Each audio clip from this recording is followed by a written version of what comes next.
I'll quickly show you how to delete your search history in Google Chrome on the iPhone. So let's go. You will open Chrome on your iPhone. With Google open, you will now click on the three dots. By clicking on the three dots, you will find the option to delete the data, okay? You can click on this option and now you will choose the period for which you want to delete the history. In this case, here it shows the last 15 minutes. You can click on this option.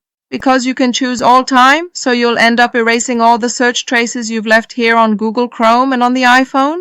I'm going to select time here, and below it shows what will be deleted. You can click on this option. And if, for example, you don't want to delete cookies or save site data, you just uncheck this third option, okay?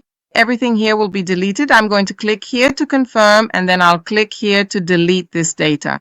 Wait a moment, it's really quick to delete the history. It's already deleted, as you can see. It even closed the page that was open, okay? And here I can just click on the plus and that's it. Now my iPhone is completely cleared. If I click on the three dots now, there's no data left for me to delete. Okay, guys? I hope I was able to help. If I helped you, don't forget to help me too. Subscribe to the channel.